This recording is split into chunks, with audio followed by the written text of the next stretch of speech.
So வெற்றியாளர்களை பார்க்கும்போது நமக்கு கண்டிப்பாக ஒரு உற்சாகம் கிடைக்கணும்.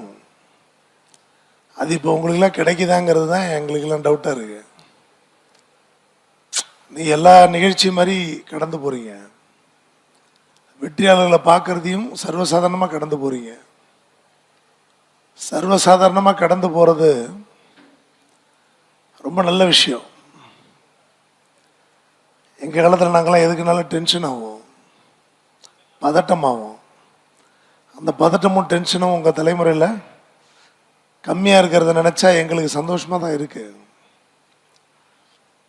ஆனால் எதுக்கு பயப்படணுமோ அதுக்கு பயந்து தான் ஆகணும்னு வள்ளுவர் சொல்கிற மாதிரி, எதுக்கு உற்சாகம் ஆகணுமோ அதுக்கு உற்சாகம் ஆகணும்ல. நம்ம வீட்டில் ஒரு நல்ல விஷயம் நடந்தால் நம்ம அதுக்கு சந்தோஷப்படணும்ல, நமக்கு சந்தோஷப்படணும்ல. நம்ம வீட்டில் நல்ல விஷயம் நடந்தாலும் அப்படியே சர்வசாதாரணமாக கடந்து போகிற மாதிரி போகக்கூடாதுல்ல. அந்த மாதிரி எதுக்கு சந்தோஷப்படணுமோ அதுக்கு சந்தோஷப்படணும், எதுக்கு உற்சாகப்படணுமோ அதுக்கு உற்சாகப்படணும் அப்படிங்கிறது ஒரு முக்கியமான விஷயம். இந்த தலைமுறைக்கிட்ட அது இருக்காங்கிறது தான் சந்தேகமாக இருக்குது. நமக்கு அக்கறை கீக்கிற பச்சை மாதிரி எதையோ பார்த்து சந்தோஷப்படுவோமே ஒழிய, நம்ம கூட இருந்தவங்க ஜெயிக்கிறவங்க நம்ம பேரண்ட்ஸு இவங்களை பார்த்து நம்ம என்றைக்கும் சந்தோஷப்படுறது கிடையாது. ஏதாவது சினிமாவில் ஸ்க்ரீனில் வந்து சும்மா டம்மியாக டான்ஸ் ஆடுறவங்கள பார்த்து சந்தோஷப்படுவோம். ஆனால் நம்ம கூட நமக்காக உழைக்கிற பேரண்ட்ஸை பார்த்து நம்ம வருத்தப்பட மாட்டோம். அப்படிப்பட்ட பேரண்ட்ஸை சீக்கிரம் ரெஸ்ட் எடுக்க வச்சு அவங்களுக்கு உதவியாக நம்மளும் நல்ல கவர்மெண்ட் ஜாபுக்கு போய் நல்ல சேலரி வாங்கி அந்த பேரண்ட்ஸை நல்லபடியாக பார்த்துக்கணும் அப்படிங்கிற எண்ணம் எங்களுக்கெல்லாம் இருந்துச்சு. கஷ்டப்படுவோம் நாங்கள் லேட்டாக. உங்கள் ஜென்ரேஷனுக்கு அது கம்மியாக இருக்கிற மாதிரி தான் எங்களுடைய இன்டர்பிரிட்டேஷன். அந்த ஃபீலிங்கை, அந்த உணர்வுகளை உங்களுக்குள்ளே அதிகப்படுத்தி நீங்களும் சீக்கிரம் ஜெயிக்கணும் அப்படிங்கிறது தான் இந்த நிகழ்ச்சியோட முக்கியமான நோக்கம். நம்மளும் ஜெயிக்கணும் அப்படின்னு நினைக்கிறதே இப்போ ரொம்ப கம்மியாக இருக்கணும்னு எனக்கு தோணுது. இல்லை நான் பார்க்குற ஸ்டூடெண்ட்ஸ் அப்படி இருக்காங்களோன்னு தோணுது. நம்மளும் ஜெயிக்கணுங்கன்னு நினைக்கணும்ல. ஏன்னா உங்களோட ஒர்க்கில் தெரியும்ல, நீங்கள் ஜெயிக்கிறதுக்கு வேலை செய்கிறீங்களா இல்லை அப்படியே கேஷுவலாக அன்றைக்கி டேவை முடிக்கிறீங்களா அப்படிங்கிறது உங்களோட ஒர்க்கிங் பேட்டர்னை பார்க்கும்போது எங்கள் அனுபவத்துக்கு எங்களுக்கு தெரியும்ல. அப்போ நிறையா பேர் அன்றைக்கி டே முடிஞ்சால் போதும் அப்படி தான் ஒர்க் பண்ணுற மாதிரி எங்களுக்கு தோணுது. அந்த உங்களுடைய அந்த அலட்சியத்தை, வாழ்க்கையில் நம்ம மனிதர்களுக்கு இருக்க மிக மிக பெரிய நோய் அலட்சியம். வேறு எதுவும் நோயே இல்லை. வேறு நோய்கள் நம்ம உடம்புக்கு வந்தால் கூட அது நம்ம அலட்சியத்தின் காரணமாக தான் வரும். சரியாக சாப்பாடை சாப்பிடாம, சரியான உடற்பயிற்சி செய்யாமல், சரியாக எதையுமே செய்யாமல் நம்ம அலட்சியப்படுத்தினா தான் நமக்கு மற்ற நோய்களுமே வரும். அப்போ நோய்கள் நமக்கு வர்றதுக்கு அடிப்படை காரணமாகவும் நம்மளுடைய அலட்சிய குணம் தான் இருக்குது. வெற்றிகள் நம்மக்கிட்டேருந்து தள்ளி போகிறதுக்கு காரணமாகவும் அலட்சிய குணங்கள் தான் இருக்குது. அதான் நான் ரொம்ப நாளாக சொல்கிற ஒரு விஷயம், அலட்சியம் ஆபத்து. எதையும் தள்ளி போடக்கூடாது. ப்ரோகாஸ்டினேஷன் ஒன்று இருக்குது இங்கிலீஷில்.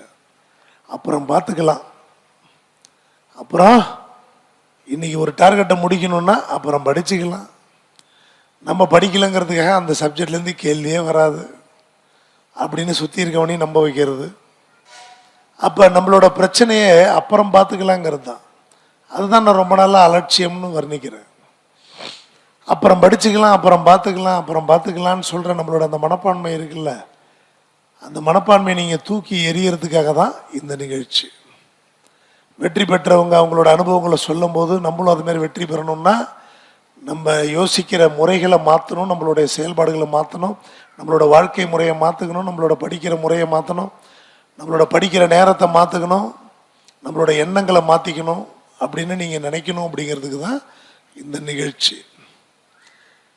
போலியான விஷயங்களை பார்த்து பயங்கர நம்ம இதுமாரி உண்மையான விஷயங்களை பார்த்து சந்தோஷப்பட கற்றுக்கணும். இதுலேருந்து உண்மையான விஷயங்களை எடுத்துக்க கற்றுக்கணும்.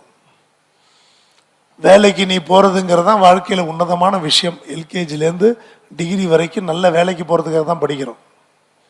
படிக்கணுங்கிறதுக்கெல்லாம் படிக்கலை, நல்ல வேலைக்கு போகிறதுக்காக தான் படிக்கிறோம்.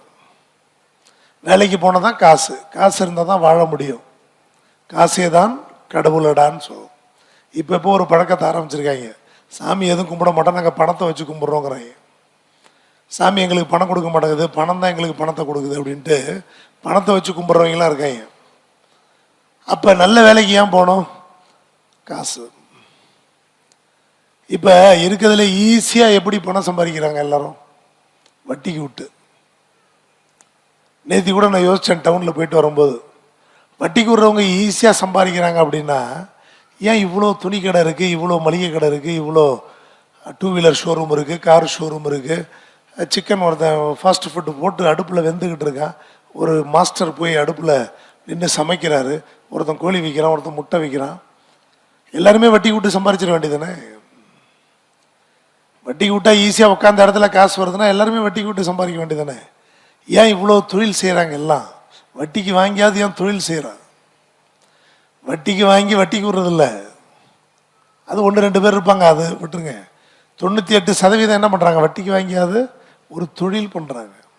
ஒரு சிக்கன் கடை வைக்கிறாங்க, ஒரு மட்டன் கடை வைக்கிறாங்க, ஒரு பெட்டி கடை வைக்கிறாங்க, ஒரு மளிகை கடை வைக்கிறாங்க, ஒரு என்னது டயருக்கு பஞ்சர் ஓட்டுற கடை வைக்கிறாங்க. அவங்களுக்கு சொந்த முதல் இல்லாட்டி வட்டிக்கு வாங்கி தான் வைக்கிறாங்க. வட்டிக்கு வாங்கி அந்த காசை வச்சு உடல் உழைப்பு ஏன் அவ்வளோ போடணும்? அவ்வளோ உடல் உழைப்பை போட்டு ஏன் சம்பாதிக்க பார்க்கணும்? அதே காசை வட்டிக்கு விட்டு சம்பாதிக்க வேண்டியதானே? அப்போ பணம் சம்பாதிக்கிறது நோக்கம் இல்லை, சரியான வழியில் நல்ல வழியில் நல்ல வேலைக்கு போய் பணம் சம்பாதிக்கிறது தான் இங்கே ரொம்ப ரொம்ப முக்கியம். பணம் சம்பாதிக்க 1000 வழிகள் இருக்குது, ஆனால் எல்லாரும் அந்த வழியை தேர்ந்தெடுக்கிறது இல்லை. எல்லாரும்னா 98% அந்த வழியை தேர்ந்தெடுக்கிறது இல்லை. அப்போ நல்ல வழியில் பணம் சம்பாதிக்கணும் அப்படின்னா உங்கள் பேரண்ட்ஸ் உங்களுக்கு கவர்மெண்ட் ஜாபுக்கு போய் சம்பாதிங்க, அது நல்ல வழி அப்படின்னு உங்களுக்கு ஒரு வழியை கண்டுபிடிச்சி அதுக்கு அவங்களாலான அதே நான் சொல்கிற மாதிரி வட்டிக்கு வாங்கியாவது உங்களை இதை படிக்க வச்சு அவங்க உங்களை டெவலப் பண்ண நினைக்கிறாங்க. பணம் சம்பாதிக்கிற 1000 வழிகள் இருந்தாலும் கூட சரியான பாதையில் நீங்கள் நல்லபடியாக பணம் சம்பாதிச்சு நல்லா இருக்கணும் அப்படிங்கிற கண்ணோட்டத்தில் உங்களை இந்த தேர்வுக்கு படிக்க வைக்கிறாங்க. அந்த பொறுப்பு நம்மக்கிட்ட இருக்கா? இல்லை இந்த அடலசன்ட் டீனேஜுக்கே உரிய குணம் நம்மக்கிட்ட இருக்கா? இந்த 20-21 வயசுக்குரிய விளையாட்டுத்தனம் இருக்கா? பொறுப்புணர்ச்சி இருக்கா? இல்லை பொறுப்புணர்ச்சி இல்லையா? அப்படிங்கிறதெல்லாம் நம்ம மனசுக்குள்ளே நம்மளே அனலைஸ் பண்ணி பார்த்துக்கக்கூடிய நிகழ்ச்சி தான் இந்த நிகழ்ச்சி. ஆனால் நம்ம ஒரு 20, 21, 22 வயசுக்குரிய ஒரு அலட்சியத்தோட ஒரு எதேச்சதிகார மனப்பான்மையோடு நம்ம செயல்பட்டாலும் நம்ம வயசில் இருக்கிற அதே வயசில் இருக்கிற மற்றவங்க அப்படி இல்லை. அவங்க நேரத்தை சரியாக பயன்படுத்தியிருக்காங்க, படிச்சிருக்காங்க, உழைச்சிருக்காங்க, அவங்க முன்னேறி வந்திருக்காங்க. அவங்களும் உங்கள் ஏஜ் குரூப்பு தான், அவங்களுக்கும் உங்களுக்கு சமமான வயதானவங்க தான். அப்போ உங்கள் கூட பிறந்தவங்க சமுதாயத்தில் வேறு எந்தெந்த ஊர்லேயே பிறந்தவங்க உங்கள் வயசுக்காரங்க, நீங்கள் அலட்சியமாக இருக்கிற நேரத்தில், நீங்கள் தூங்குகிற நேரத்தில், நீங்கள் கடலை போட்ட நேரத்தில், நீங்கள் விளையாட்டுத்தனமாக டைமை வேஸ்ட் பண்ண நேரத்தில் அவங்க படித்ததுனால அதே வயசுக்காரங்க இன்றைக்கி கவர்மெண்ட் போஸ்டிங்கில் இருக்காங்க. அப்போ வல்லவனுக்கு வல்லவன் வையகத்தில் உண்டு. நம்ம அலட்சியம் நம்மளை தான் பாதிக்கும், அடுத்தவங்களை பாதிக்காது, மற்றவங்க ஜெயிச்சுக்கிட்டு தான் இருப்பாங்க அப்படிங்கிறத காட்டி வல்லவனுக்கு வல்லவன் வையகத்தில் உண்டுன்னு உங்களுக்கு புரிய வைக்கிறது தான் இந்த நிகழ்ச்சி. திறமை இருந்தால் மட்டும் ஜெயிச்சிட முடியாது. திறமை இருக்கெல்லாம் ஜெயிச்சது இல்லை. ஒன் டே கிரிக்கெட் ஆரம்பித்து 39 இயர்ஸ் ஆச்சு ஒரு டபுள் செஞ்சுரி அடிக்க. செஞ்சுரி அடிப்பாங்க, செஞ்சுரிக்கே செஞ்சுரி அடித்தவர் Sachin. 39 years one day international ஆரம்பித்த ஆச்சு, ஒருத்தர் கூட டபுள் செஞ்சுரி அடிக்கல. 39 வருஷம் கழித்து கிரிக்கெட்டோட கடவுள்னு வர்ணிக்கப்படுற சச்சின் டெண்டுல்கர் அந்த சாதனையை பண்ணார். அன்றைக்கி அவர் கூட 200 அடிக்கும்போது கூட பார்ட்னர் பண்ணது நம்ம MS தோனி தான். அப்போ 200 டபுள் செஞ்சுரி 39 வருஷம் யாராலையும் அடிக்க முடியல. 39 இயர்ஸ் யாராலையும் அடிக்க முடியல. 39 வருஷம் டபுள் செஞ்சுரி ஒருத்தர் அடிப்பாரான்னு ஏங்கிக்கிட்டு இருந்தாங்க இந்த உலகமே. அன்னைக்கு கிரிக்கெட் போயிட்டு இருக்கும்போது கூட கமெண்டேட்டர் சொன்னார், வில் தி மேஜிக் ஹேப்பன்ஸ், இந்த மேஜிக் இன்னைக்கு நடந்துருமா? சச்சின் போய்கிட்டு இருக்க வேகத்தை பார்த்து ஒன் டேல டபுள் செஞ்சுரி, இந்த மேஜிக் இன்னைக்கு நடந்துருமா அப்படின்னு கமெண்டேட்டர் கேட்டார். அந்த மேஜிக்கும் அன்றைக்கி நடந்துச்சு. பட் ஒன் டே இன்டர்நேஷ்னல் ஆரம்பித்து 39 இயர்ஸ் கழித்து நடந்துச்சு. ஃபஸ்ட்டு ஒருத்தர் அடித்தார் டபுள் செஞ்சுரி. அடுத்த வருஷமே சேவாக் அடிச்சிட்டாரு. அடுத்த வருஷமே ரோஹித் சர்மா அடித்தார். ரோஹித் சர்மா அடுத்தடுத்து 3 அடிச்சிட்டார். அப்போ தொடங்கி வைக்க தான் ஒரு ஆள் தேவைப்பட்டுச்சு. அடிக்கிற திறமை எல்லாருக்கிட்டையும் இருந்துச்சு. அதே சேவாக் சச்சினோட தான் விளையாடிக்கிட்டு இருந்தார். அதே ரோஹித் சர்மா சச்சினோட தான் விளையாடிக்கிட்டு இருந்தார். ஆனால் சச்சின் டபுள் செஞ்சுரி அடித்த பிறகு தான் மற்றவங்களால அதை அடிக்க முடியுங்கிற நம்பிக்கை ஏற்பட்டு அடித்தாங்க. அப்போ தேவை பலம் இல்லை, அடிக்கக்கூடிய பலம் இல்லை, நம்பிக்கை. உங்களால் படிக்க முடியும், அது இங்கே தேவையில்லை. நம்ம ஜெயிக்கணுங்கிற நம்பிக்கை தான் இங்கே முக்கியம். ஒருத்தனால அடிக்க முடிஞ்சா நம்மளால அடிக்க முடியும்னு சேவாக் நினைச்சாரு, அடிச்சிட்டாரு. அப்போ அவருக்கு ஏற்கனவே அந்த திறமை இருந்துச்சு தானே, திடீர்னு அந்த திறமை வந்துச்சு அவருக்கு. ரோஹித் சர்மா 3 டபுள் செஞ்சுரி அடிச்சிட்டார் ஒன் டேல. ஏற்கனவே அவருக்கு அந்த திறமை இருந்துச்சு தானே, 2 பேரும் அடிச்சிட்டாங்க, நம்மளும் அடிக்கலாங்கிற அந்த நம்பிக்கை அவருக்குள்ள உருவானதுனால அவருக்குள்ள இந்த டேலண்ட் வெளியில் வந்துச்சு, திறமை வெளியில் வந்துச்சு. புரிதல் இல்லையா? அப்போ திறமை வெளியில் கொண்டு வர முதல் தேவை நமக்கு என்ன? நம்பிக்கை. நம்மளால முடியும்னு நினைக்கிற அந்த எண்ணம், எல்லாருக்கிட்டையும் அந்த திறமை இருக்கும். அப்போ இன்னைக்கு நிகழ்ச்சியில் உங்களுக்கு நாங்கள் காட்டக்கூடிய சச்சின்கள், தோனிகள், ரோஹித் சர்மாக்கள் தான் இன்னைக்கு உங்களை பார்க்க வந்திருக்காங்க. அப்போ நீங்கள் அவங்க நினைச்ச மாதிரி என்ன நினைக்கணும்? அப்போ இவங்களால படித்து ஜெயிக்க முடியும் போது நம்மளால ஏன் படித்து ஜெயிக்க முடியாது? ஹேமலதா ஜெயிக்கும் போது நான் ஏன் ஜெயிக்கக்கூடாது? சரத்குமார் ஜெயிக்கும் போது நான் ஏன் ஜெயிக்கக்கூடாது? மஞ்சுளா தேவி ஜெயிக்கும் போது நான் ஏன் ஜெயிக்கக்கூடாது? பாரதி ராஜா ஜெயிக்கும் போது நான் ஏன் ஜெயிக்கக்கூடாது? ஸ்னேகா ஜெயிக்கும் போது நான் ஏன் ஜெயிக்கக்கூடாது? ரவிகாந்த் ஜெயிக்கும் போது நான் ஏன் ஜெயிக்கக்கூடாது? ராஜநந்தினி, அம்பிகா, ஜீவிதா, திருநாவுக்கரசர், மீனா, எதுக்குமே ஒரு பர்பஸ் உண்டு. நம்ம பிறப்பு உள்பட, நம்ம பேரண்ட்ஸுக்கு நம்ம பிறந்தது உள்பட அந்த பர்பஸ் நம்ம எல்லா விஷயத்திலையும் புரிஞ்சுக்க ட்ரை பண்ணணும் பர்பஸை. அதுமாரி இன்னைக்கு நிகழ்ச்சிக்கு, இன்னைக்கு தினத்துக்கு, இந்த ஜூன் 1ஆம் தேதிக்கு ஒரு பர்பஸ் இருக்கு. உங்கள் மனசுக்குள்ள அது ஒரு இந்த டே ஒரு மாற்றத்தை ஏற்படுத்தணும், அதான் பர்பஸ். அந்த மாற்றம் எப்படி இருக்கணும்னு தான் சொல்லிட்டு இருக்கேன் நான். நம்மளால முடியணுங்கிற எண்ணம் வரணும். நம்ம படிக்கிற அதே காலகட்டத்தில் படித்த பல பேர் ஜெயிச்சிருக்காங்கன்றதை புரிஞ்சுக்கணும். எல்லாருக்கும் 24 ஹவர்ஸ் தான், அவங்க மட்டும் எப்படி ஜெயிச்சாங்கன்னு நினச்சிக்கணும். நம்மளும் அதே மாதிரி படித்தா ஜெயிக்க முடியும்னு நினைக்கணும். ஒரு ஸ்ட்ராங் மென்டல் கான்ஃபிடென்ஸை இன்னைக்கு உங்கள் மனசுக்குள்ளே நீங்கள் உருவாக்கிக்கணும்.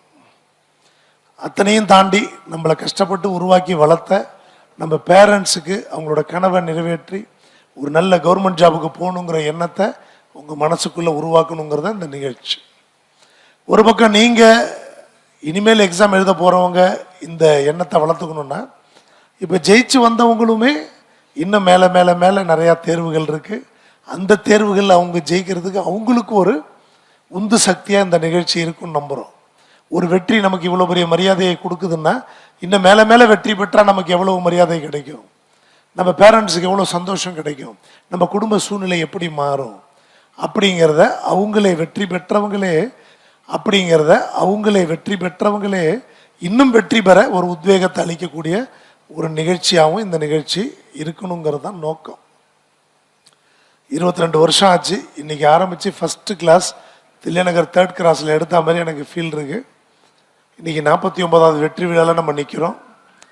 இன்னும் பல வெற்றி விழாக்களை பார்ப்போம். நீங்களாம் ஜெயிச்சு வர வெற்றி விழாக்கள் உண்டு. பல சீஃப் கெஸ்ட் ஏறின மேடை. ஆனால் உங்கள் பேரண்ட்ஸ் என்னைக்கு இந்த மேடையில் ஏறுறாங்களோ அன்னைக்கு தான் இந்த மேடை மகிழ்ச்சி அடையுது. உங்கள் பேரண்ட்ஸ் சீஃப் கெஸ்டாக வரக்கூடிய இந்த தினம்தான் நமது நிறுவனத்தில் மட்டும் இல்லை, உங்கள் வாழ்க்கை எல்லார் வாழ்க்கையிலையும் ஒரு அற்புதமான தினம். எவ்வளோ சீஃப் கெஸ்ட்டை பார்த்து கை தட்டுறோம், எவ்வளோ பேரோட பேச்சுக்களை ரசிக்கிறோம். ஆனால் நம்ம பேரண்ட்ஸ் நமக்கு சீஃப் கெஸ்ட் தாங்கிறத நம்ம புரிஞ்சுக்கிட்டு அந்த சீஃப் கெஸ்டாக இருக்கக்கூடிய இந்த சந்தர்ப்பத்தை, அது வெறுமனே சீஃப் கெஸ்ட் இல்லை, ஏதோ பஞ்சாயத்து பண்ணி, ஏதோ சண்டை போட்டு, ஏதோ ஒரு தப்பை பண்ணி, இல்லை ஏதாவது ஒரு பணம் கொடுத்து சீஃப் கெஸ்ட் இல்லை. உங்களுடைய வெற்றியால், உங்கள் உழைப்பால் அவங்க சீஃப் கெஸ்ட்டாக மாறுறாங்க. உங்களோட வெற்றியால் அவங்க அதை விட என்ன பெருமையை நம்ம பேரண்ட்ஸுக்கு தர முடியும்? நம்ம அம்மாக்களுக்கு அதை விட என்ன கிஃப்ட் கொடுக்க முடியும்? நீ சம்பாரிச்சுட்டு சேலை வாங்கி கொடுத்தாலும் இதுக்கு ஈடாகாது. பட்டு புடவை வாங்கி கொடுத்தாலும் இதுக்கு ஈடாகாது. பட்டு வேட்டியை வாங்கி கொடுத்தாலும் இந்த நிகழ்ச்சிக்கு நீ கூட்டு வந்து உங்கள் பேரண்ட்ஸை சீஃப் கெஸ்ட் ஆக்கக்கூடிய அந்த சந்தோஷம் அதில் கிடைக்காது. இன்னும் பொருள்கள் மேலே ஆசைப்படுறவங்க இருந்தால் அது காலத்தின் கொடூரம், அவ்வளோதான். பொருள்களை தாண்டி, பொருள்கள் மேலே வைக்கிற பற்றுதலை தாண்டி உண்மையான வெற்றிகள் மேலே பற்றுதல் வைக்கக்கூடிய பேரண்ட்ஸ் இருப்பாங்க. அவங்க பொருள்கள் நீங்கள் வாங்கி கொடுக்கறத விட உங்களுடைய வெற்றியை உலகம் கொண்டாடுறத பார்க்கும்போது தான் உங்களுக்கு அந்த சந்தோஷம் பல மடங்கு அதிகரிக்கும். அந்த சந்தோஷத்தை பேரண்ட்ஸுக்கு நீங்கள் சீக்கிரம் கொடுக்கக்கூடிய நாளை நீங்கள் இன்றைக்கி முடிவு பண்ணணும் அப்படிங்கிறது தான் இந்த நிகழ்ச்சியோட நோக்கம். அடுத்த எக்ஸாமில் ஜெயிப்பேன், அதுக்கு அடுத்த வெற்றி விழாவில் நான் என் ஃபேமிலியோட இருப்பேன் அப்படிங்கிறத நீங்கள் முடிவு பண்ணக்கூடிய நிகழ்ச்சியாக இது இருக்கணும். அப்போ நான் ஃபஸ்ட்டு சொன்னதை யோசிச்சு பாருங்கள். இந்த ஜென்ரேஷன் எல்லாத்தையும் சர்வசாதாரணமாக கடந்து போகிற மாதிரி நீங்களும் இந்த நிகழ்ச்சியை கடந்து போகக்கூடாது. இன்றைக்கி எடுக்கிற முடிவில் அடுத்த நிகழ்ச்சியில் நீங்கள் பேரண்ட்ஸோடு இங்கே இருக்கணும். அப்படி ஒரு ஸ்ட்ராங்கான டெசிஷன் எடுங்க. இதுமாரி பல பாராட்டு விழாக்களில் சொல்லியிருப்போம், ஆனால் நமக்கு அடுத்த நாளே மறந்துடும். அப்பப்போ சொல்ல வேண்டிய கடமை எங்களுக்கு உண்டு. அப்பப்போ வெற்றியாளர்களை காட்ட வேண்டிய கடமை எங்களுக்கு உண்டு. வெற்றியாளர்களை நாங்கள் தேக்கி வச்சு காட்டுறதில்ல, வெற்றி வரும்போது தான் காட்ட முடியும். அந்த விதத்தில் இப்போது நிறையா ரிசல்ட் வந்து அதில் வெற்றி பெற்றவங்க கிளாஸ்லேயே வந்து ஸ்வீட் கொடுத்து உங்களோட சந்தோஷத்தை பகிர்ந்துருப்பாங்க. அவங்க பேரண்ட்ஸோட சந்தோஷத்தை பகிர்ந்துக்க இன்றைய தினம், அவ்வளோதான். அப்பப்போ வர வெற்றியை வச்சு அந்த வெற்றி விழாக்கள் நடக்குது. இன்னுமே 1-2 இருக்குது, அவ்வளோ பேர் இருக்காங்க. நிறைய பேரை கூப்பிட்டா நைட்டு 10 மணி ஆகிடுதுங்கிறதுனால பேட்சாக பிரித்து பண்ணுறோன்னு போன விழாக்கள்லேயே நான் சொன்னேன்.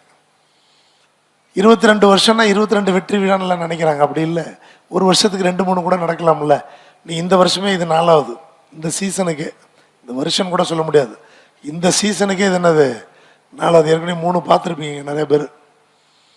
இது 4th, இன்னும் 5th 6th இருக்குது. அவ்வளோ பேர் இருக்காங்க பாஸ் பண்ணி. அப்போ பாஸ் பண்ணி அவ்வளோ பேர் இருக்காங்கன்னா அந்த பாஸ் பண்ண மஞ்சுளா தேவியும் ஹேமலதாவும் ஸ்னேகாவும் உட்காந்த அந்த சேரில் தான் நீங்களும் உட்காந்துருக்கீங்க. அதை நீங்கள் புரிஞ்சுக்கணும். என்ஆர் ஐஏஎஸ் அகாடமி ஒன்று நேற்று பெஞ்ச மழையில் இன்னைக்கு முளைச்ச காலாண்டு இல்லை, புரியுதா இல்லையா? இவங்க உட்காந்துருந்த சேரில் தான் நீங்கள் எல்லாம் உட்காந்துருக்கீங்க. அப்போ இந்த வெற்றி பரவட்டும், அவ்வளோதான். அந்த வெற்றி உணர்வு பரவட்டும். இன்னைக்கு தரணி உட்காந்துருக்க அதே சேரில் தான் ஹேமலதா ரொம்ப நாள் உட்காந்தாங்க. அந்த இடம் சொல்கிறேன், அந்த சேரில் சரி வேற சேர்னு சொல்லாத, அந்த இடம். சேர்கள் உடஞ்சா மாறதான் செய்யும், புரியுதா இல்லையா? அந்த இடம் ஒன்றும் இல்லையா? ஸ்னேகா அந்த இடத்துல தான், அங்கே தான் உட்காந்துருப்பாங்க. அந்த இடத்துல இப்போ இன்னைக்கு இன்னொருத்தங்க இருப்பீங்க. வெற்றிகள் பரவட்டும். ஏற்கனவே வெற்றி பெற்றவங்களுக்கும் அது பரவட்டும். இன்னும் பல வெற்றிகளை மேலே மேலே பெறுவதற்கு பரவட்டும். அப்போ எதையுமே தள்ளி போடக்கூடாது. நாளைக்கு படிச்சுக்கலாம், தள்ளி வைக்கக்கூடாது. நமக்கு மட்டும் இல்லாத உலகத்தில் எல்லாத்துக்கும் சொல்கிற விஷயம், அப்புறம் பார்த்துக்கலாங்கிறது இருக்கக்கூடாது.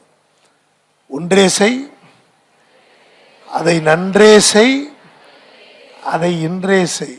தமிழ் சொல்லுது, ஒன்றே செய், அதை நன்றே செய். நல்லா படி, படிக்கிற வேலையை மட்டும் செய், ஒன்றே செய். படிக்கிற வேலை மட்டும் ஒன்றே செய், அதை நன்றே செய். நல்லா படி, நல்ல உளப்பூர்வமாக ஆத்மார்த்தமாக உள்வாங்கி படி, நன்றே செய். அது எப்போ செய்ய போற? இன்றே செய். பல 1000 வருஷத்துக்கு முன்னாடி சொன்னது இன்னைக்கும் பொருந்தது. தமிழுக்கு மகத்துவம் உண்டு. அப்ப எந்த காலமா இருந்தாலும் மனிதர்களுக்கு இது தேவை. சிங்கம் சிங்கிளா தான் வருதுன்னு சொல்லியிருப்பாரு தலைவர். ஆனா அது என்னது சயின்டிபிக்கலா தப்புன்னு சொல்றாங்க. புலி தான் சிங்கிளா வருமா, புலிக்கு அந்த குணம் உண்டுங்கிறாங்க. புலி தனியா தான் இருக்குமா, எவ்வளவு எதிர்ப்புகள் வந்தாலும் தனியா தான் சமாளிக்குமா, கூட கூட்டத்தெல்லாம் கூட்டாது. எவ்வளவு அடிபட்டாலும் வேட்டையாடுறதை நிறுத்தாதான், வேட்டையாடி முடிச்சுட்டு தான் அடுத்த வேலை பார்க்குமா. அந்த புலிகிட்ட இருக்கிற அந்த குணம் இருக்குல்ல, ஒரு பீஸ்ட் மென்டாலிட்டி. ஒரு பீஸ்ட் மென்டாலிட்டி, வேட்டையாடிவே தீர்வேன், ஜெயிச்சே தீர்வேங்கிற அந்த மென்டாலிட்டி நம்ம மைண்டுக்குள்ள வரணும். ஜெயிச்சே தீர்வேன், எவ்வளவு இடையூறுகள் வந்தாலும், புலி தனக்கு தானே அடிபட்டுக்கிட்டாலும் அதை பொருட்படுத்தாமல் அந்த வேட்டையை முடிச்சுட்டு தான் அடுத்த வேலையை பார்க்கணும்னு சொல்லுவாங்க. நம்ம வாழ்க்கையிலையும் பல இடையூறுகள் வரும். நம்ம அதை தாண்டி தான் ஜெயிக்கணும்.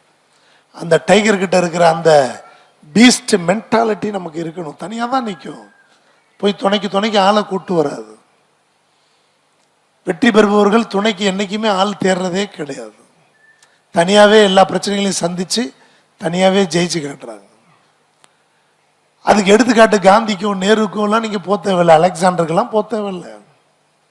இங்கே உட்காந்துருக்காங்க மேடையில். இப்போ இவங்கன்னா ஒரு கூட்டமாக சேர்ந்து அவங்களுக்கு சமைச்சு போடுறாங்க, சாப்பாடு போட்டாங்க. ஒரு கூட்டமாக சேர்ந்து அவங்களுக்காக உழைப்பை கொடுத்து சம்பாரித்து உங்களை இப்போ படிக்க வைக்கிறாங்க. அடுப்படியில் வேகிறது எவ்வளோ கஷ்டம்னு உங்களுக்கு தெரியும், யாரும் சொல்ல தேவையில்லை. நீங்கள் போய் அடுப்படியில் நின்னா எப்படி கஷ்டம்னு உங்களுக்கு தெரியும். எங்கள் அம்மாலாம் ரொம்ப வருஷம் கேஸ் ஸ்டவ் வந்து ரொம்ப வருஷம் கூட விறகடுப்பில் சமைச்சாங்க. எங்கள் அப்பா அப்படி டார்ச்சர் பண்ணார். ஸ்டவ் வாங்குறதுக்குலாம் மனசு வரல எங்கள் அப்பாவுக்கு. ஊரே ஸ்டவ் வாங்கிடுச்சு, சுற்றி எல்லார் வீட்லேயும் ஸ்டவ் இருக்கும், கேஸ் ஸ்டவ். எங்கள் அப்பா வாங்கவே மாட்டேன்னார். என்ன நீ அப்படியே சமைப்பேன்னா, இத்தனை வருஷம் ஸ்டவ்லையா சமைச்சேன்ட்டார். அப்போ நான் பார்த்துருக்கேன் எங்கள் அம்மா விறகடுப்பில் ஊதி ஊதி ஊதி சமைக்கிறது பூன்ட்டே இருப்பாங்க, நான் பார்த்துருக்கேன். ஆனால் அவ்வளோ டேஸ்ட்டாக இருக்கும். சாப்பிட சீக்கிரம் வருது, டேஸ்ட் இல்லை. அவங்க கொஞ்சம் லேட்டாக கொடுத்தாலும் என்னது, அப்பயும் அவங்களும் லேட்டாக கொடுக்க மாட்டாங்க. அப்போல்லாம் வீடுகளில் கூட்டம் அதிகம், கரெக்டாக வந்துடும். இப்போ ஸ்டவ் வந்து தான் லேட்டாகுது. கரெக்டாக சாப்பிட அந்த டைமுக்கு இருக்கும், எப்போ போனாலும் இருக்கும், டேஸ்ட்டாகவும் இருக்கும், அன்பாகவும் இருக்கும். ஆனால் அந்த அடுப்படியில் வேகிறது எவ்வளோ கஷ்டம்னு உங்களுக்கு தெரியும், யாரும் சொல்ல வேண்டியதில்லைல்ல. நீ லீவுக்கு போனால் அடுப்படியில் நின்றுருப்பீங்கள்ல, அப்படி நீங்கள் அடுப்படியில் நிற்கலைன்னா உங்கள் பேரண்ட்ஸ் உங்களை எவ்வளோ அக்கறையாக பார்த்துக்கிறாங்கன்னு அர்த்தம் பாருங்கள். உங்களுக்கு இந்த கஷ்டங்களை கொடுக்கவே கூடாதுன்னு நினைக்கிறாங்கன்னு அர்த்தம். அதை புரிஞ்சாவது ஜெயிக்கணும்ல. ஆனால் நீங்கள் அடுப்படிக்கு போகலைன்னா அவங்க போகாமல் இருக்காங்கன்னு அர்த்தம் இல்லைல்ல. அவங்க போயிட்டு தானே இருப்பாங்க, செஞ்சுக்கிட்டு தானே இருப்பாங்க. இந்த தொழிலை இவங்க தான் செய்யணுங்கிறது, இன்னும் பெண்கள் சமைக்கணுங்கிறதே ஒரு வர்ணாசிரமம் தானே அப்படின்னு சொல்கிற காலகட்டம் இருக்கும்போது அதுவும் வர்ணாசிரமம், அடிமைத்தனம் தானே. யார் சமைச்சாலும் அடுப்பில் சாப்பாடு வேகும் தானே. இப்போ எப்போ நாங்களும் சமைக்கிறோம், அது தனி கதை. அது மாறிக்கிட்டு இருக்கு. ஆனால் நம்ம வீட்டில் என்ன நம்ம யோசிக்கணும்ல. நம்ம வீட்டில் மாறிடுச்சா, நம்ம அப்பா சமைக்கிறாரா அம்மா சமைக்கிறாங்களா? அப்போ சமைக்கிறாங்கன்னா எவ்வளோ நேரம் அடுப்படியில் கஷ்டப்படுறாங்க 3 வேளைக்கு. அதான் சொல்லுவாங்கல்ல, சமைப்பாங்க, போய் மூஞ்சி கைகால் கழுவாங்க, திருப்பி போய் சமைப்பாங்க, திருப்பி வந்து மூஞ்சி கைகால் கழுவாங்க, திருப்பி போய் சமைப்பாங்க, திருப்பி வந்து மூஞ்சி கைகால் கழுவும். இதுதான் நம்ம வீட்டு அம்மாக்களோட பணி. இதுமாரி எத்தனை வருஷம், இது மாதிரி எத்தனை வருஷம், 1 வருஷம் 2 வருஷமா நீங்களும் 3 வேளையும் அடுப்படியை போயிட்டு போயிட்டு போயிட்டு போயிட்டு வந்துக்கிட்டு வீட்டிலேயே சீரியல் பார்த்துட்டு உட்காந்தா அந்த வாழ்க்கையை விரும்புகிறீங்களா? நம்ம அம்மாக்கள் செஞ்சதை நம்மளும் செய்யணும்னு ஆசைப்படுறீங்களா? நம்ம பாட்டிகள் செஞ்சதை நம்மளும் செய்யணும்னு ஆசைப்படுறீங்களா? நீங்கள் ஆசைப்படுறீங்களோ இல்லையோ, உங்கள் தாய்மார்கள் ஆசைப்படலை. அவங்க நீங்கள் நல்லபடியாக வாழணும், நல்ல கம்பீரமாக வேலைக்கு போயிட்டு கம்பீரமாக வீடு திரும்பணும்னு நினச்சி தான் நீ சமைக்கிறதெல்லாம் கற்றுக்கலையோ நீ போய் முதல்ல படின்ட்டாங்க. இதே ஒரு 30 வருஷத்துக்கு முன்னாடி இருந்தால், 20 வருஷத்துக்கு முன்னாடி இருந்தால், உன்னை கட்டி கொடுக்கணும் சமையலை கற்றுக்கோ, உன்னை கட்டி கொடுக்கணும் வீட்டை கூட்ட கற்றுக்கோ, உன்னை கட்டி கொடுக்கணும் பாத்திரம் கழுவ கற்றுக்கோன்னு சொல்லிட்டு இருப்பாங்க இதே அம்மாக்கள். இப்போ அப்படி சொல்லாமல் உங்களை வீட்டில் தங்க வைக்காம போய் படி அப்படின்னு இன்னைக்கு பசங்களை விட பெண்கள் அதிகமாக வந்து படிக்கிறீங்கன்னா நம்ம தாய்மார்களுக்கு எவ்வளோ பெரிய கிளாப்ஸ் நீங்கள் வந்து கொடுக்கணுமில்ல. இதெல்லாம் நமக்கு பார்க்கறதுக்கு உங்களுக்கு இதெல்லாம் சகஜமாக தெரியலாம். அதான் சொல்கிறேன், இந்த ஜென்ரேஷன் எல்லாத்தையுமே சகஜமாக, போன ஜென்ரேஷன் எப்படி இருந்ததுன்னு புரிஞ்சுக்கிட்டீங்கன்னா இது உங்களுக்கு புரியும். போன ஜென்ரேஷனில் என் தங்கச்சிக்கு 11th கல்யாணம் தெரியுமா? என் தங்கச்சி பேர் அஜந்தா ராணின்னு, 11th கல்யாணம். எங்கள் அப்பாடெல்லாம் நாங்கள் அவ்வளோ சண்டை போட்டோம். அந்த வயசுக்கு நான் நல்ல ஐஏஎஸ் மாப்பிள்ளையை பார்த்து கட்டி வைக்கிறேன், கல்யாணம்லாம் பண்ணக்கூடாது அப்படின்னு சொல்லி அவ்வளோ சண்டை போட்டேன். உனக்கு ஒன்றும் தெரியாதுன்னு ஒதுக்கி விட்டாருங்களே. 11th கல்யாணம் பண்ணி வச்சார். 11th அது அப்போலேருந்து அவ்வளோ கஷ்டப்பட்டு குடும்பத்தை நடத்தி நல்லா இருக்காங்க, அது வேற. ஆனால் அது தீர்வு இல்லைல்ல. நல்லா படிப்பாங்க, நிறைய நல்ல ஒரு பொசிஷனில் நல்ல ஒரு அவங்களுக்கு சாட்டிஸ்ஃபேக்ஷனோட நல்லா இருந்திருக்கலாம்ல. அப்படிதான் எங்கள் தலைமுறைக்கே 11th மேரேஜ். அவ்வளோ ஈஸியாக எடுத்துக்காதீங்க. உங்களுக்கு கிடைச்சிருக்க அந்த ஃப்ரீடத்தை, உங்களுக்கு கிடைச்சிருக்க அந்த சுதந்திரத்தை ஃப்ரீயாக எடுத்து அதை சரியாக பயன்படுத்துங்க. உங்களையும் ரொம்ப நாள்லாம் விட மாட்டாங்க, ரொம்ப நாள் விட மாட்டான். பார்ப்பாங்க, சரிப்பட்டு வராது, நீ வா கட்டி வைக்கிறேன்றாங்க. நீ கல்யாணம் பண்ணி போனீன்னா உனக்கு தோசை சுட தெரியலன்னு கூட திட்டுவாங்க அந்த வீட்டில். தோசை சுட தெரியறதெல்லாம் இப்போ ஒரு ஸ்கில்லா? நீ விட்டா குட்டின்டியா மூமெண்ட்டை பிரித்து மேய்வ, கல்யாணம் போய் போகிற இடத்துல மேய்வியா இல்லையா? ஆர்டிகல் 14 என்னன்னு பிரித்து மேய்வ, கான்ஸ்டியூஷன் என்னன்னு உன் புருஷனுக்கு கிளாஸ் எடுப்பியா இல்லையா? ஒளி விலகல்லாம் என்னன்னு சொல்லுவேன், சுப்ரீம் கோர்ட்டோட டியூட்டிஸை பற்றி சொல்லுவேன், ஒரிஜினல் ஜுடிஷன் என்னன்னு சொல்லுவேன். ஆனால் அத்தனை உன்னோட குவாலிட்டிஸையும் தூக்கி போட்டு தோசை சுட தெரியுதான்னு கேட்பாங்க உனக்கு. அந்த தோசையும் சரியா சுட சுத்தி மாவு இருக்குன்னு வைங்க, கல் சுத்தமாக இல்லை சுத்தி மாவு இருக்குன்னு வைங்க. உலகம் அப்படிதான், உலகம் அப்படிதான். வீட்டுக்குள்ள வேற உலகம்தான். வீட்டுக்கு வெளியில சாதிக்காட்டி வீட்டுக்குள்ள இருக்க அந்த கொடூரமான உலகத்தை நம்ம சந்திக்க வேண்டியிருக்கும். உங்ககிட்ட எவ்வளோ நல்ல திறமைகள் இருக்கலாம், எல்லாத்தையும் தூக்கி போட்டு சாதாரணமாக சோறு வடிக்க தெரியுதான்னு வைங்க, குக்கரில் வைப்பேன் வடிப்பியான்னு கேட்பாங்க, குண்டு சட்டியில் வடிப்பியான்னு கேட்பாங்க. இது என்ன பொரியல் டேஸ்ட் இல்லைன்னுவான், இது என்ன சாம்பாரில் உப்பு இல்லைன்னுவான். உப்பு இல்லைன்னா உப்பு போட்டுக்க போகிறோம், உன்னெல்லாம் எப்படி வளர்த்தாங்க, ஏன் அதெல்லாம் சொல்லி கொடுத்து வளர்க்கலையான்னு கேட்பாங்க. நம்ம அப்பா அம்மாவை திட்டுவாங்க, ஏன் உப்பு போட கூட உங்கள் அப்பா அம்மா சொல்லிக் கொடுக்கலையா, என்னத்தை வளர்த்துருக்கா, இதுக்காக நம்ம டிகிரி வரைக்கும் படித்தோம், இங்கே வரைக்கும் வந்து படித்தோம். உப்பு இல்லைன்னா உப்பு போட்டுக்கலாம், யார் உப்பு போட்டாலும் உப்பு சேரப்போகுது. இப்போ மாறிக்கிட்டு இருக்க காலங்கள், நான் இல்லைன்னு சொல்ல, ஆனால் முழுசாக மாறிடுச்சுன்னு சொல்ல முடியாது. அந்த முழுசாக மாறாத குடும்பங்கள் தான் இங்கே அதிகமாக இருப்பீங்கன்னு நான் நம்புகிறேன். இங்கே ரொம்ப மெட்ரோபாலிட்டனில் கோடீஸ்வரங்க பிள்ளைங்க இருக்க மாதிரி எனக்கு தெரியல, பல கோடி அதிபதிகளுக்கு பிள்ளைங்க இங்கே உட்காந்துருக்க மாதிரி எனக்கு புரியல. அப்போ இந்த நான் சொல்கிற சூழ்நிலை உங்கள் குடும்பத்தில் இருக்கும். கோடீஸ்வரர்கள் வீட்டில், அதுவும் மெட்ரோபாலிட்டன் சிட்டிஸில் குறைஞ்சிருக்கு. கிராமத்தில் கோடீஸ்வரனாக இருந்தாலும் இது மாறி இருக்காது, அதே அடுப்படி தான் இருக்கும், இதே உப்பு போட சொல்லுவாங்க கிராமங்களில். ஆனால் நகரங்களில், அதுவும் மெட்ராஸ் மாதிரி மும்பை மாதிரி அந்த மாதிரி இடத்துல தான் மாறி இருக்கு. திருச்சியில் கூட மாறிடுச்சுலாம் நம்ம சொல்ல முடியாது. வீட்டுக்கு வந்தால் நம்ம ரெடியாக வச்சுருக்கணும் எல்லா சமையலையும், யார் வந்தாலும். அப்போ நம்ம நிலைமையை மாற்றிக்கிற பொறுப்பு நம்ம கையில் தான் இருக்குது. மாற்றினவங்க பல பேர் வந்திருக்காங்க. நீங்களும் உங்கள் நிலைமையை நீங்கள் மாற்ற ட்ரை பண்ணுங்க, தலைவர்களாக மாறுங்க.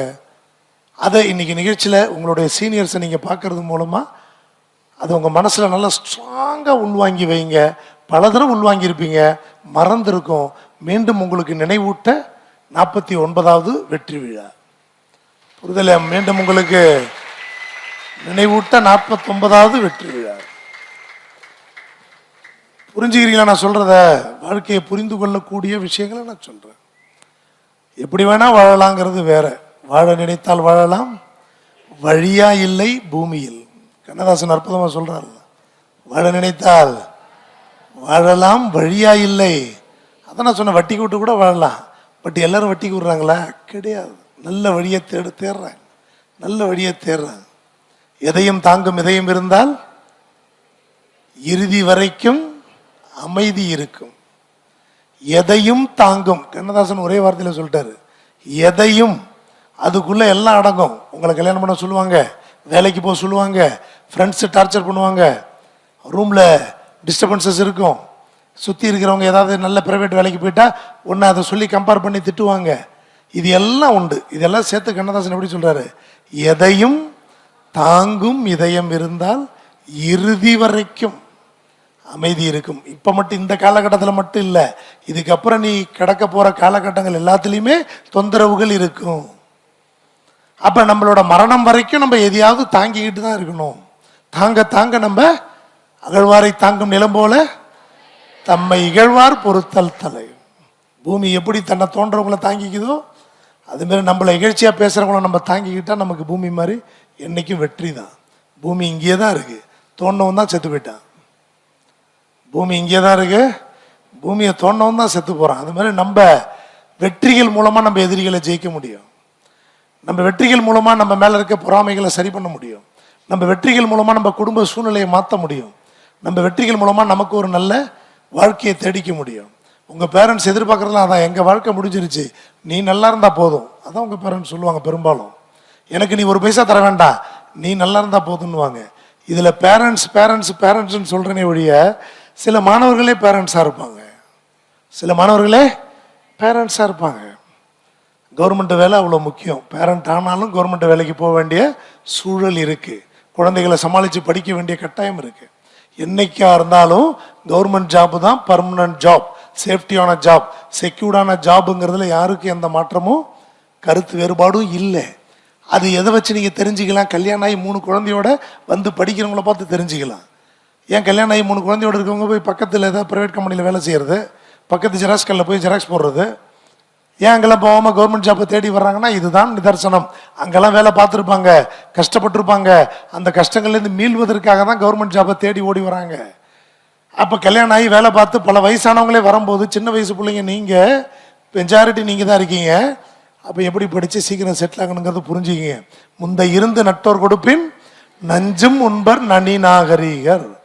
உங்கள் சீனியர்ஸ் சரத்குமாரோ மஞ்சுளா தேவியோ பாரதி ராஜாவோ விஷமே கொடுத்தாலும் குடிச்சிருங்குது நற்றினை. அது உங்கள் நல்லதுக்குங்குது. உன்னை காப்பாற்ற அவங்க விஷம் கூட குடிக்க சொல்லுவாங்க. குடிச்சிரு, நீ தப்பிச்சுப்ப. விஷம் கொடுக்குறானே குடிக்கணுமான்லாம் யோசிக்கப்படாது. முந்த இருந்து நட்டோர் கொடுப்பேன் நஞ்சு முன்பர் நனி நாகரிகர். உலகத்தை ஜெயிச்சவர் அலெக்சாண்டர் முதல்ல, அப்படிதானே? சாக்ரட்டிஸோட மாணவர் பிளேட்டோ, பிளேட்டோட மாணவர் அரிஸ்டாட்டில், அரிஸ்டாட்டிலோட மாணவர் அலெக்சாண்டர். கேட்ட கேள்வியும் கூட. சாக்ரட்டிஸோட மாணவர் பிளேட்டோ, பிளேட்டோட மாணவர் அரிஸ்டாட்டில், அரிஸ்டாட்டிலோட மாணவர் அலெக்சாண்டர் கிட்ட கேட்டாங்க, நீங்க உலகத்தையே ஜெயிக்கிறீங்களே எப்படி முடிஞ்சது அப்படின்னு. நான் இந்த உலகத்துக்கு வந்தது என்னுடைய பெற்றோர்களாக இருக்கலாம். காரணம், என்ன இந்த உலகத்துக்கு தந்தது என்னுடைய பெற்றோர்கள். நான் இந்த உலகத்துக்கு வந்ததுக்கு காரணம் என்னுடைய பெற்றோர்கள். ஆனா நான் இந்த உலகத்தை ஜெயிச்சதுக்கு காரணம் என்னுடைய ஆசிரியர் அரிஸ்டாட்டில் அப்படின்னாரு. நான் இந்த உலகத்தை ஜெயிச்சதுக்கு காரணம் என்னுடைய ஆசிரியர் அரிஸ்டாட்டில்னாரு. அப்ப ஆசிரியர்களோட முக்கியத்துவத்தை புரிஞ்சுக்கிங்க. அவங்களும் விஷம் கொடுத்தாலும் குடிக்கணும். முந்த இருந்து ஆசிரியர் உள்பட, முந்த இருந்துன்னா யாரு?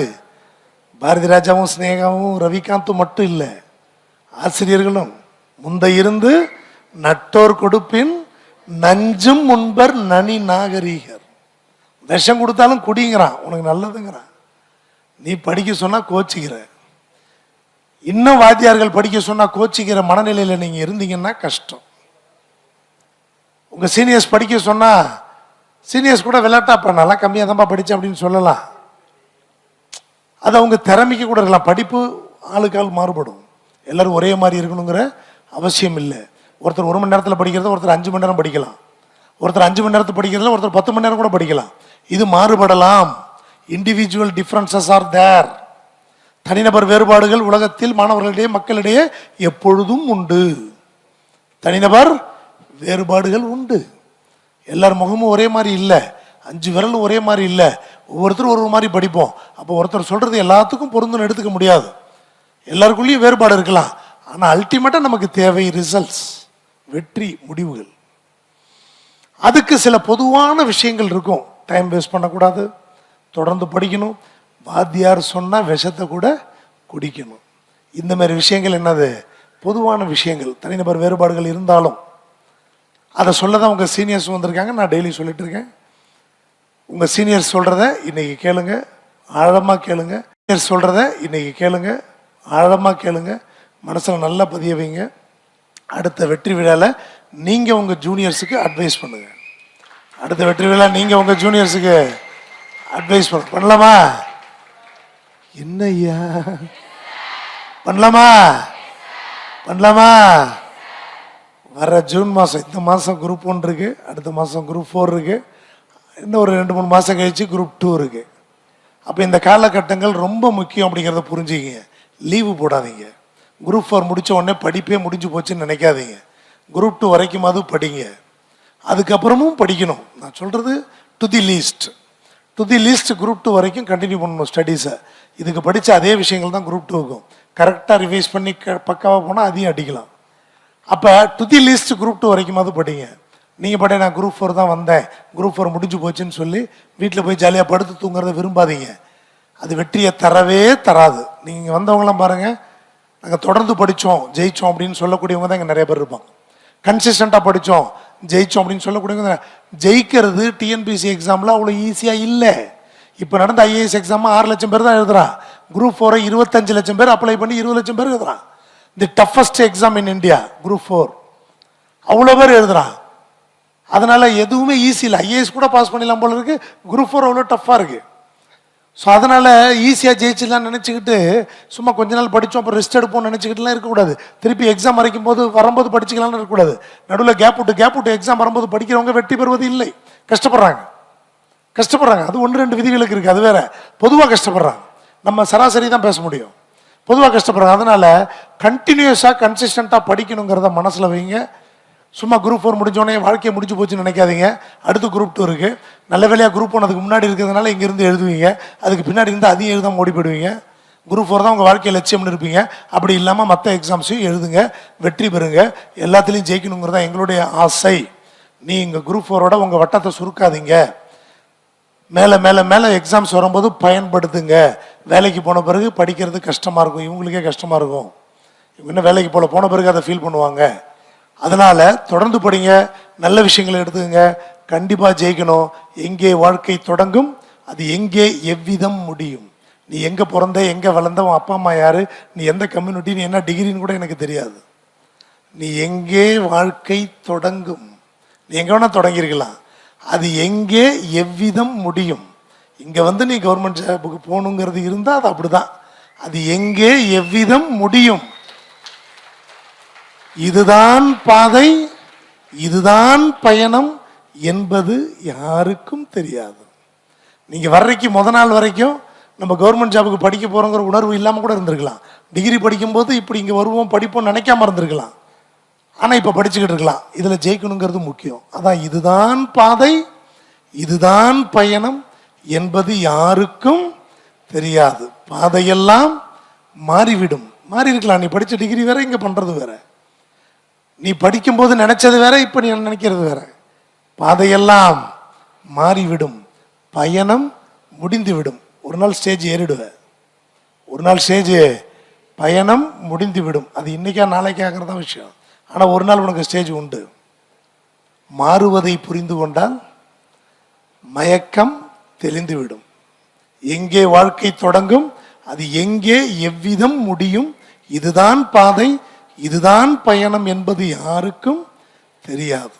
பாதையெல்லாம் மாறிவிடும், பயணம் முடிந்துவிடும். மாறுவதை புரிந்து கொண்டால் மயக்கம் தெளிந்துவிடும். பழசையே நினைக்கக்கூடாது. வாழ்க்கைன்னா மாறிக்கிட்டு தான் இருக்கும். அதை புரிஞ்சுக்கிட்டு ஜெயிச்சு வெற்றிகரமாக வாழ்க்கையை நடத்துறது ரொம்ப முக்கியம். நல்ல வாய்ப்புக்கு நன்றி. மீண்டும் வந்த வெற்றியாளர்களுக்கும் தாய்மார்களுக்கும் தந்தைமார்களுக்கும் ஒரு பலத்த கரவழி கொடுங்க பார்ப்போம். நல்லா இதெல்லாம் பத்தாது, ஹெவியா இன்னும் நல்லா